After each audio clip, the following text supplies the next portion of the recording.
नमस्कार दोस्तों, आपका मेरे चैनल में स्वागत है। आज हम पॉलिटी की मास्टर क्लास में जल्दी से पॉलिटी के कॉन्सेप्ट्स को रिवीजन करेंगे जो हमारे यूपी पुलिस कांस्टेबल में काम में आएंगे। जिसमें पहला कॉन्सेप्ट रहेगा संविधान सभा, दूसरा रहेगा संविधान के फीचर, तीसरा प्रस्तावना, चौथा केंद्र और राज्य सरकारों के बारे में, मौलिक अधिकार के बारे में, राज्य के नीति निर्देशक तत्वों के बारे में, मौलिक कर्तव्यों के बारे में और संविधान की मूल संरचना के बारे में। ठीक है, तो हमारा पहला टॉपिक है संविधान सभा।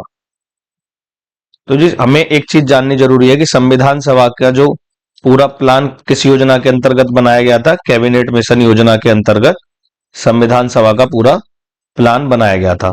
संविधान सभा की पहली बैठक कब हुई थी? दिसंबर 9 1946 में। सर्वप्रथम किसने संविधान सभा का सुझाव दिया था? एम.एन. रॉय ने।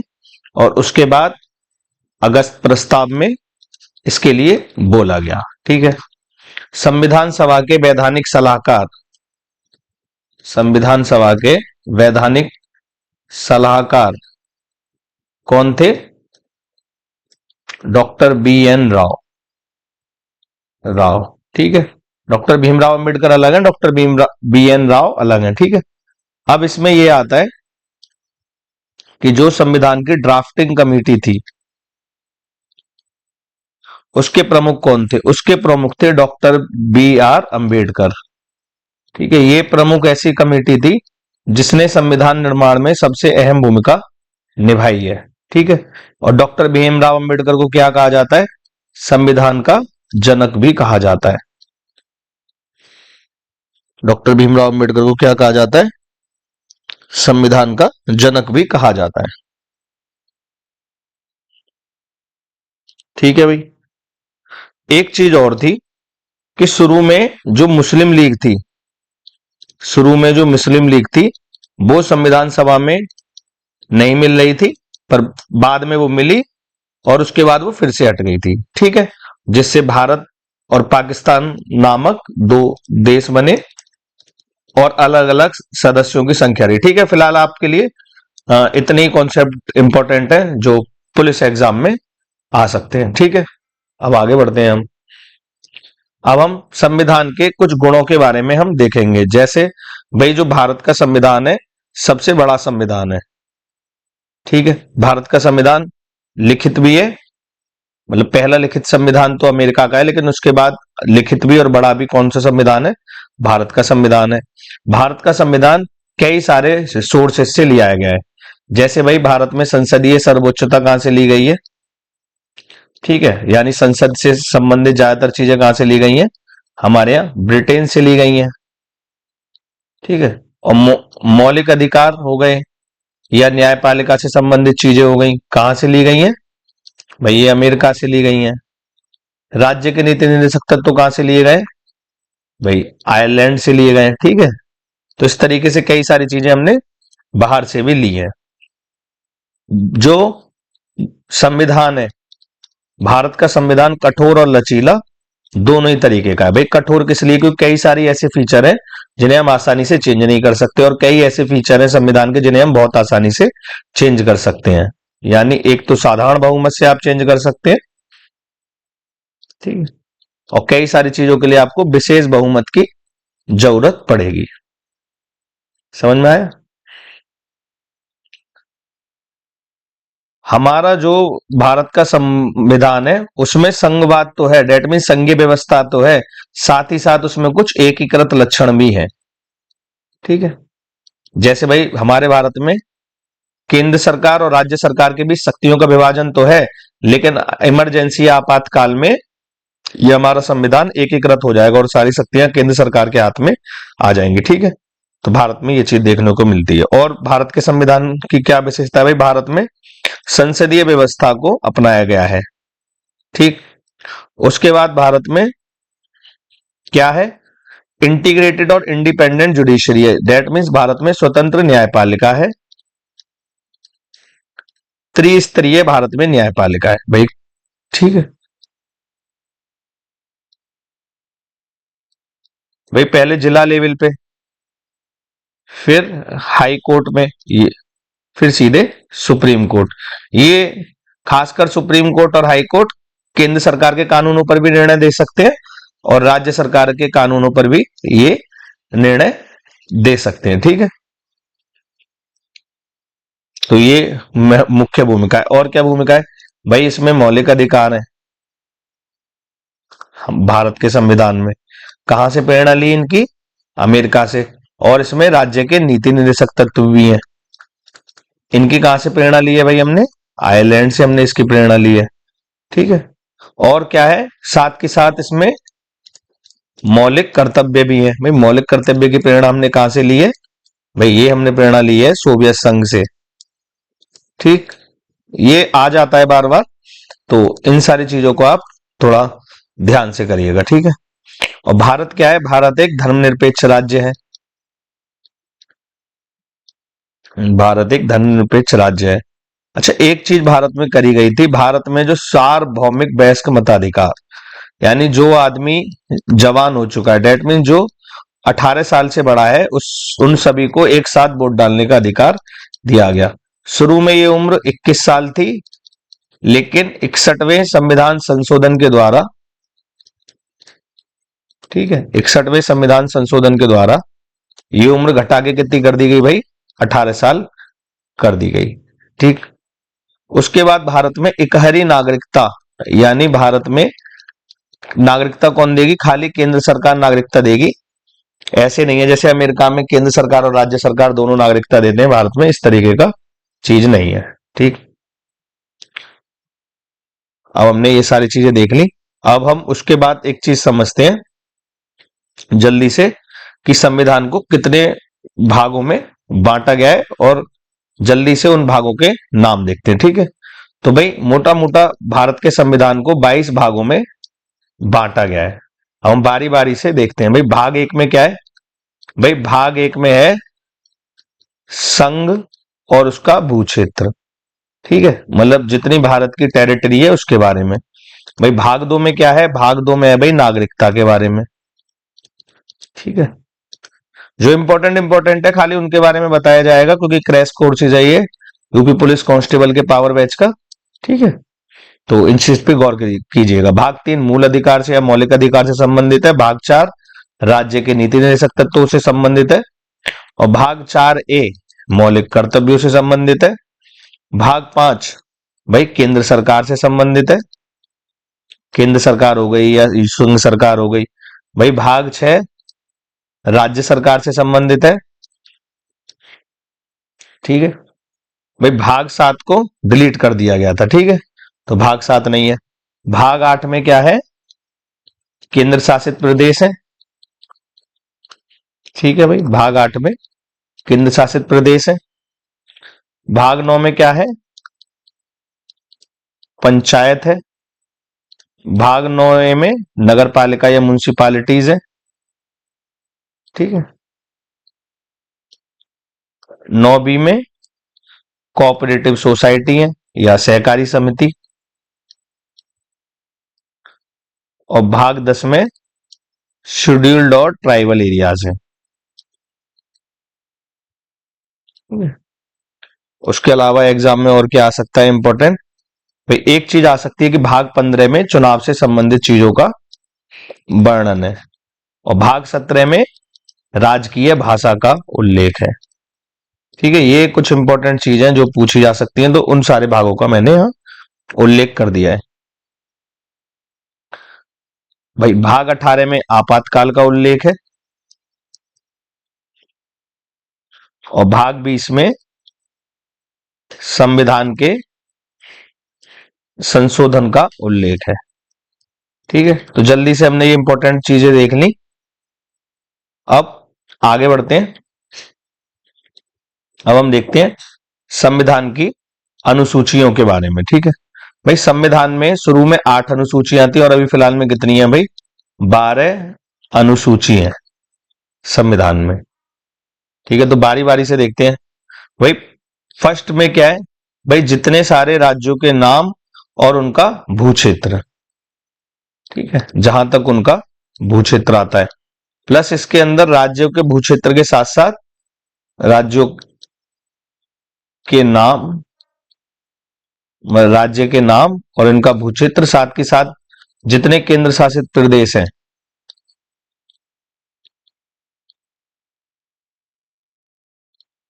उनके नाम और भू क्षेत्र है इसमें, ठीक। भाग 2 में जितने विशेष अधिकार दिए गए, अलाउंसेस दिए गए हैं, सुविधा दी गई है, ठीक है, उनका उल्लेख किया गया है।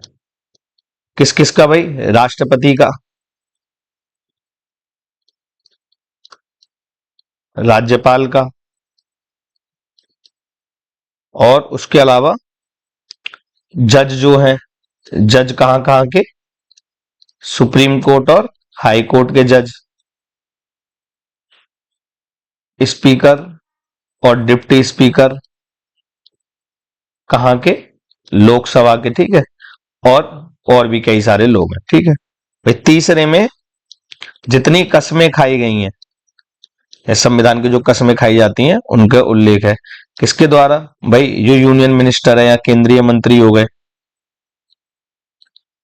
सेम ऐसे ही जो जितने सांसद हो गए, या ऐसे कैंडिडेट जो चुनाव में प्रतिभाग करेंगे,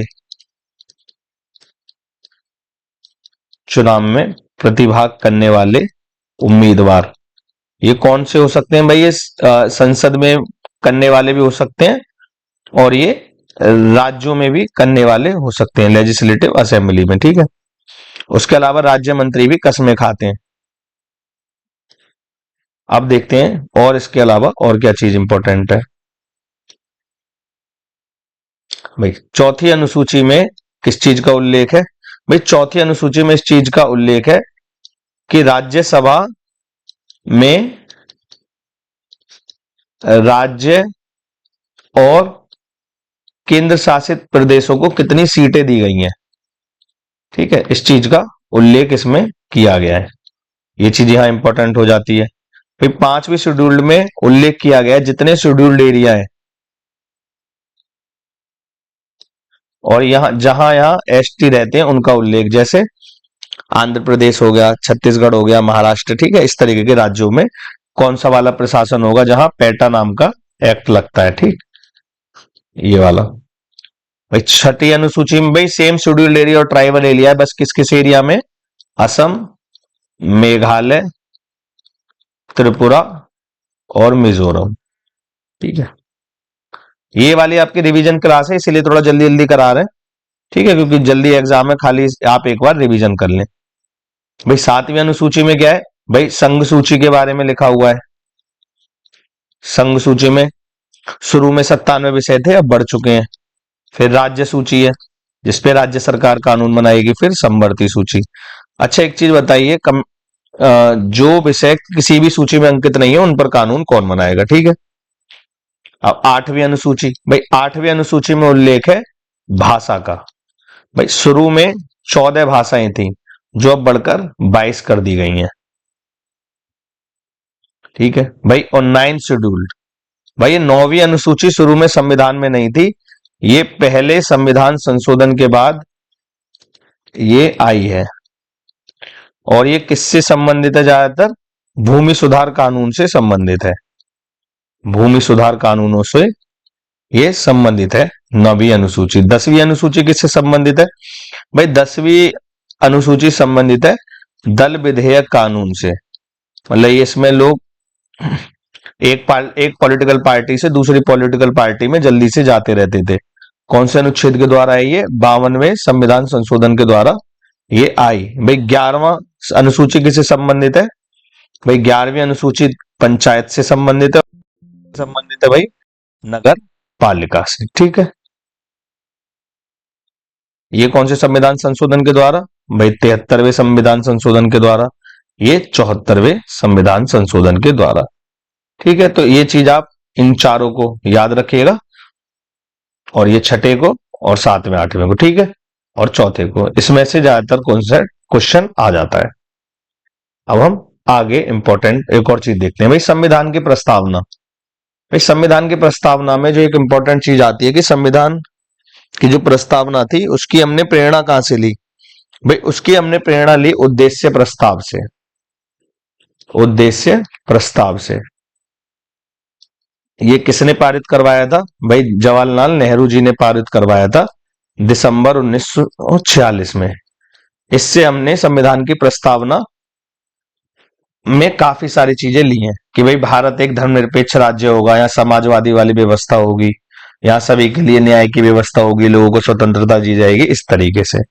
अब यहाँ समझने वाली बात यह आती है प्रस्तावना में, कि प्रस्तावना में ये लिखा हुआ है कि भाई हमने 26 नवंबर 1949 को संविधान को अंगीकृत किया या इसे स्वीकार किया। तो 26 नवंबर को हम किस दिन के रूप में मनाते हैं? संविधान दिवस के रूप में मनाते हैं। ठीक है भाई, यहां तक समझ में आ रहा है?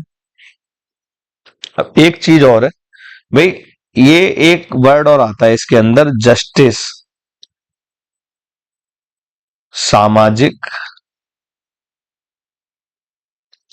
आर्थिक और राजनीतिक।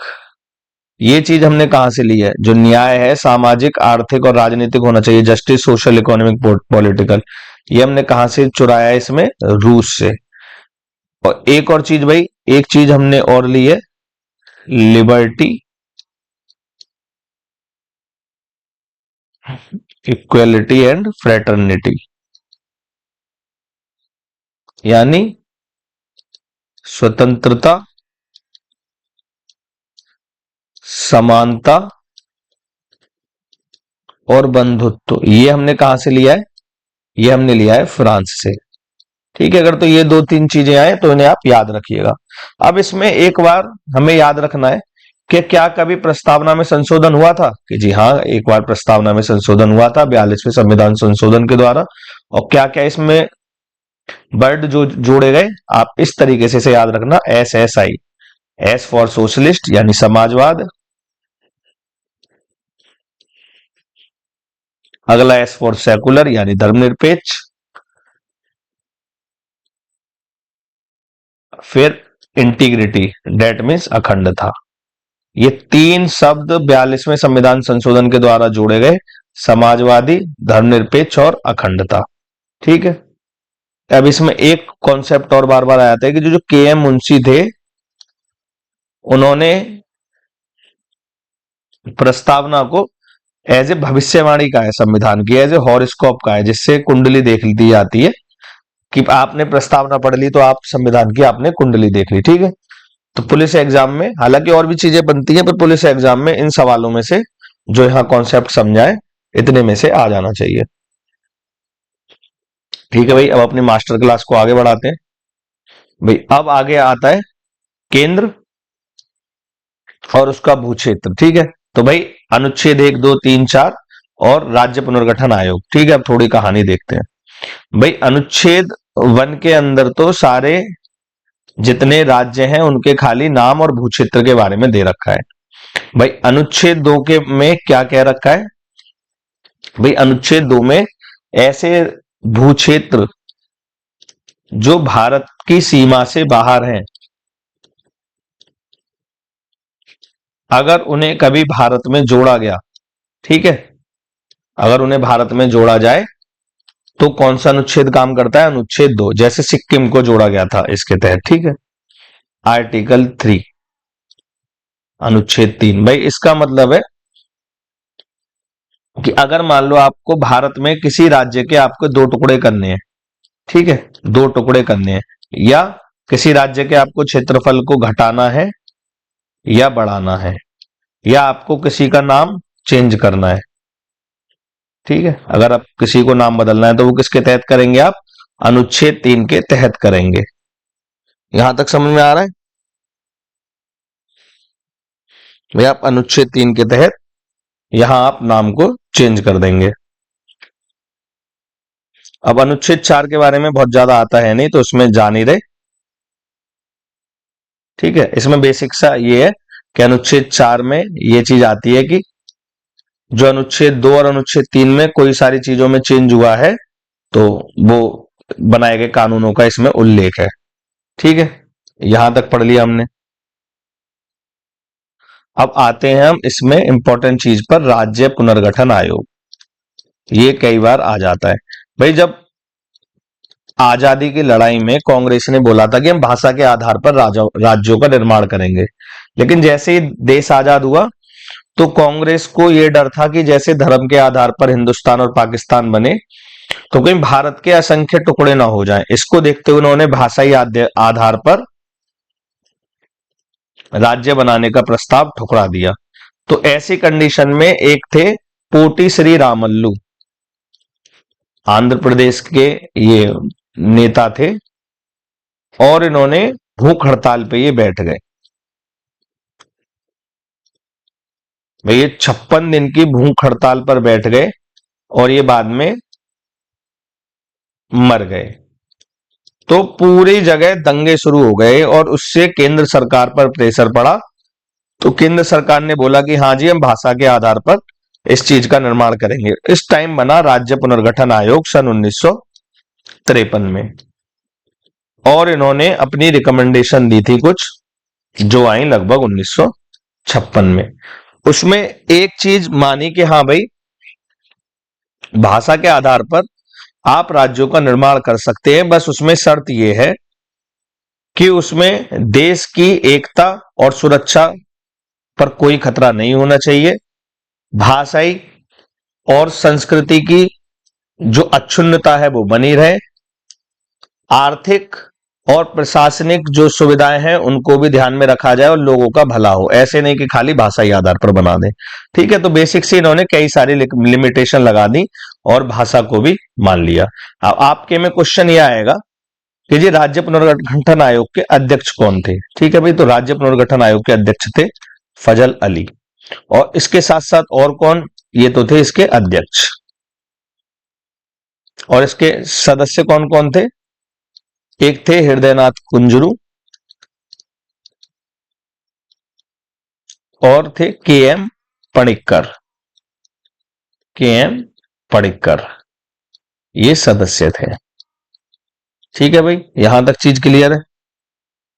अब इन्होंने जो ये चीज शुरू करी थी उससे राज्य बनने शुरू हो गए। जैसे भाई पहले बने, भाई जैसे पहले बॉम्बे था तो बॉम्बे से महाराष्ट्र और गुजरात नाम के दो राज्य बने। ठीक है, फिर दादर और नगर हवेली वो केंद्र शासित प्रदेश बन गया। फिर गोवा आया 1987 में, फिर पौंडीचेरी, धीरे धीरे करके नागालैंड, हरियाणा, चंडीगढ़, हिमाचल प्रदेश, तो तरह तरीके के राज्य बने। अब आपको रिसेंट की डिटेल्स याद रखनी है कि सन दो जो क्वेश्चन आ सकता है, इस सन 2000 ईस्वी में 3 राज्यों का गठन हुआ था जो इंपॉर्टेंट आ सकता है अब पुलिस एग्जाम के हिसाब से। एक तो उत्तराखंड, एक झारखंड और एक छत्तीसगढ़। ये 3 राज्यों का गठन हुआ। किन किन राज्यों से मिलकर बने थे। उत्तराखंड बना यूपी से, झारखंड बना बिहार से, और छत्तीसगढ़ बना भाई मध्य प्रदेश से। ठीक है, तो आपको ये डिटेल याद रखनी है। और एक और चीज, 2014 में आंध्र प्रदेश से क्या बना है भाई, तेलंगाना। ठीक है, तो ये वाली डिटेल्स आ सकती है। बाकी क्योंकि क्रैश कोर्स है तो हम जल्दी जल्दी से चीजों को देख रहे हैं, और इन चीजों में से यही चीज ज्यादा इंपॉर्टेंट है जो आ सकती हैं। अब हम आगे बढ़ते हैं भाई। आगे जो इंपॉर्टेंट टॉपिक है वो है मौलिक अधिकार। मोस्ट इंपॉर्टेंट टॉपिक है। अब हमें एक चीज जाननी जरूरी है भाई, मौलिक अधिकार शुरू में संविधान में 7 थे लेकिन बाद में 6 हो गए। अब कौन सा अधिकार हटा था भाई, 44वें संविधान संशोधन द्वारा, 44वें संविधान संशोधन द्वारा जो संपत्ति का अधिकार था वो हटा दिया गया। ये क्वेश्चन आता है, कौन से संविधान संशोधन द्वारा संपत्ति का अधिकार हटा दिया गया। पहले ये किस में आता था, अनुच्छेद 31 में आता था, और अब किसके अंतर्गत आता है, अनुच्छेद 300A। हालांकि यह मौलिक अधिकार नहीं रहा। सही है भाई, ये एक इंपॉर्टेंट कॉन्सेप्ट था जो आपको बता दिया। अब हम बारी बारी से मौलिक अधिकारों को देखते हैं भाई। 6 मौलिक अधिकार है, कौन कौन से भाई। पहला है राइट टू इक्वेलिटी या समानता का अधिकार। दूसरा राइट टू फ्रीडम या स्वतंत्रता का अधिकार। ठीक। तीसरा शोषण के विरुद्ध अधिकार, मतलब अगर कोई आपका शोषण कर रहा है तो आप उसके खिलाफ आवाज अपनी उठा सकते हैं।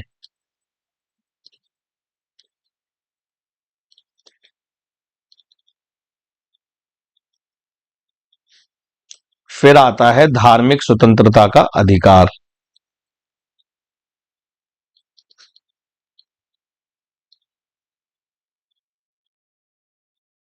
ठीक है भाई। फिर आता है सांस्कृतिक एवं शैक्षिक अधिकार। ये किसके लिए है? अल्पसंख्यक के लिए, अल्पसंख्यकों के लिए। और अगला है संवैधानिक उपचारों का अधिकार। ठीक है भाई, तो ये 6 अधिकार भारत के संविधान ने हमें दिए। अभी कितने से कितने अनुच्छेद के बीच आते हैं? ठीक है, तो बारी बारी से देखते हैं, ये भी पेपर में आ जाता है भाई। समानता का अधिकार आता है अनुच्छेद 14 से अनुच्छेद 18 के बीच। स्वतंत्रता का अधिकार आता है अनुच्छेद 19 से अनुच्छेद 22 के बीच। शोषण का अधिकार आता है अनुच्छेद 23 से अनुच्छेद 24 के बीच। धार्मिक स्वतंत्रता का अधिकार आता है अनुच्छेद 25 से अनुच्छेद 28 के बीच। सांस्कृतिक एवं शैक्षिक अधिकार जो अल्पसंख्यकों के लिए हैं, ठीक है, अल्पसंख्यकों के लिए जो अधिकार है अनुच्छेद 29 से अनुच्छेद 30। संवैधानिक उपचारों का अधिकार अनुच्छेद 32 इसमें। ठीक है, अब बारी बारी से हम जो कुछ इंपॉर्टेंट अनुच्छेद हैं उनको हम देखते हैं जो एग्जाम में पूछे जा सकते हैं। ठीक है भाई। अब इस चीज से ये है कि आपको एक बार जब ये क्लास को आप 1-2 बार देख लेंगे तो आपको बहुत आसानी हो जाएगी चीजों को रिवीजन करने में। ठीक है, तो भाई पहले अनुच्छेद 14 में क्या है? भाई अनुच्छेद 14 में है कानून के समक्ष समानता।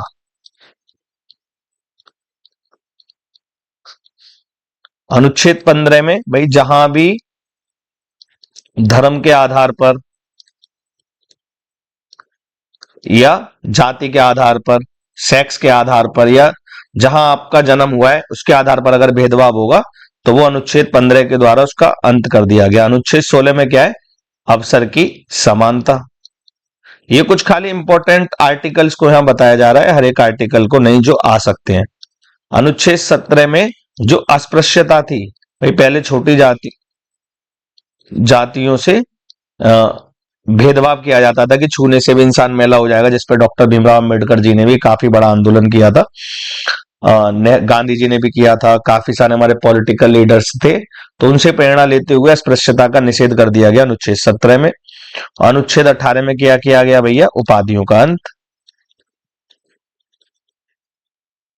ठीक है, अनुच्छेद 19 में कई सारी स्वतंत्रताएं दी गई, जैसे भाषा और अभिव्यक्ति की स्वतंत्रता, आप कहीं भी जुड़ सकते हैं और आप कहीं भी जा सकते हैं, आप कहीं भी रह सकते हैं और आप कोई भी काम कर सकते हैं।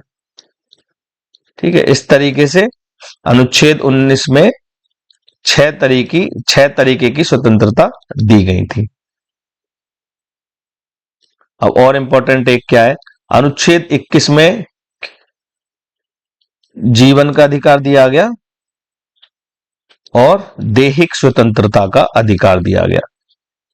ये बार बार पूछा जाता है अनुच्छेद 21 में क्या है, तो ये वाली चीज आप याद रखना। अब एक इंपॉर्टेंट चीज, भाई अनुच्छेद 21 में जो बेसिक शिक्षा है, ठीक है, शिक्षा का अधिकार दिया गया अनुच्छेद 21 में। ये किसके द्वारा आया? 86वें संविधान संशोधन के द्वारा इसे जोड़ा गया था। ठीक है, भाई फिर हम देखते हैं अनुच्छेद 23 के अंदर किसका उल्लेख है। भाई अगर आप मानव का इधर से उधर ट्रैफिकिंग करोगे, ठीक है, ट्रैफिकिंग जैसे मतलब किडनैपिंग करके एक स्थान से दूसरे स्थान पर महिलाएं सप्लाई करना या बच्चों को सप्लाई करना, उस चीज को ट्रैफिकिंग कहते हैं, उसका निषेध। और आप किसी से जबरदस्ती काम नहीं करा सकते। भाई 24 में बाल श्रम, मतलब आप बच्चों से काम नहीं कराएंगे, इस चीज का निषेध किया गया। उसके बाद आप मौलिक अधिकार में आपने एक चीज वर्ड पढ़ा था अनुच्छेद 29 से 30 में, अल्पसंख्यक का। भाई अल्पसंख्यक 29 से 30 अधिकार के अंतर्गत है जिन्हें अपनी संस्कृति को सुरक्षित रखने का अधिकार दिया गया। अच्छा, एक चीज है, संविधान में अल्पसंख्यक वर्ग का उल्लेख मौलिक अधिकारों में नहीं है, लेकिन अल्पसंख्यक किसको माना गया है? जो भाषा और धर्म के आधार पर, ठीक है, जिनकी भाषा कम लोग बोलते हो या धर्म को कम लोग यूज करते हो, खाली उनको अल्पसंख्यक बोला गया है, हर किसी को नहीं बोला गया। ठीक है। अब एक इंपॉर्टेंट आर्टिकल, भाई अनुच्छेद 32। भाई अनुच्छेद 32 को डॉक्टर भीमराव अंबेडकर जी ने संविधान की हृदय और आत्मा कहा था, क्योंकि इसमें रिट जारी होती है, रिट जारी होती है, रिट जारी होती है। रिट जारी कौन करता है? सर्वोच्च न्यायालय, सर्वोच्च न्यायालय। सर्वोच्च न्यायालय आपका कहाँ है? दिल्ली में। अब मैं एक क्वेश्चन पूछूं आपसे कि रिट जारी क्या केवल सुप्रीम कोर्ट करता है या कोई भी और? ठीक है, तो इसका उत्तर होगा जी नहीं, रिट खाली सुप्रीम कोर्ट करता है और उसके साथ साथ हाई कोर्ट या उच्च न्यायालय भी करता है, लेकिन कौन से अनुच्छेद के अंतर्गत करता है? अनुच्छेद 226 के अंतर्गत। ठीक है। अब हमें खाली रिटों के नाम हमें आने चाहिए जो एग्जाम में आ सकते हैं। भाई जैसे एक आ सकता है रिट के नाम, बंदी प्रत्यक्षीकरण, भाई जबरदस्ती आप किसी को कैद ही नहीं कर सकते। परमादेश, जो कोर्ट ने कह दिया आपको वो आदेश मानना पड़ेगा। अगर आपने गलत निर्णय दे दिया तो वो निर्णय या तो खारिज कर दिया जाएगा या सुप्रीम कोर्ट हाई कोर्ट अपने पास ले लेंगे, इसे कहेंगे उत्प्रेषण। ठीक है। और अगर आपने गलत निर्णय कर दिया तो उसको निषेध कर दिया जाएगा। और एक आता है क्यो वारंटो, मतलब आपने किस तरीके, किस आधार पर आपने इस पद को संभाल रखा है, समझ गए? तो इस तरीके से हमने पढ़ लिया मौलिक अधिकार के बारे में। ठीक है भाई।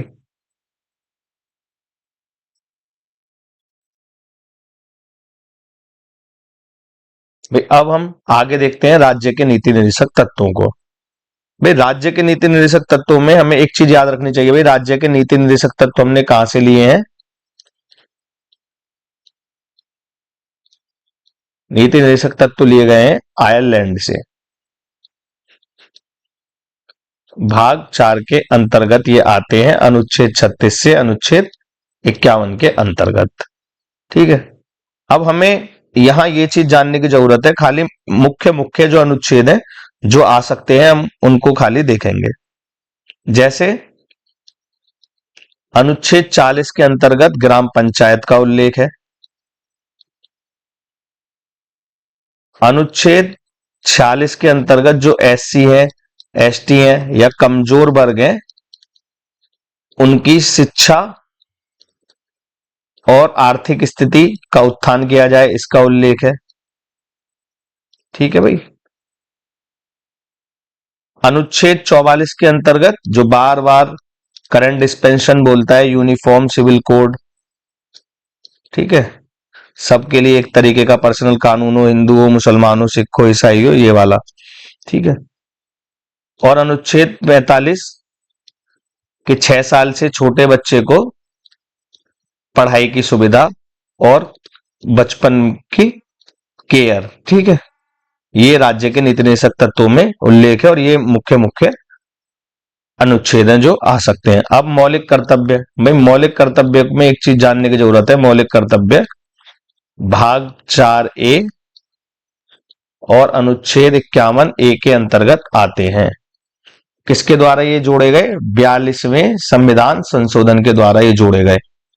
कौन सी कमेटी बैठी थी? सरदार स्वर्ण सिंह समिति ने रिकमेंडेशन दी थी। शुरू में कितने थे? 10 थे और अब कितने हैं? ये 11। ठीक है। एक शिक्षा का मौलिक कर्तव्य जोड़ा गया है।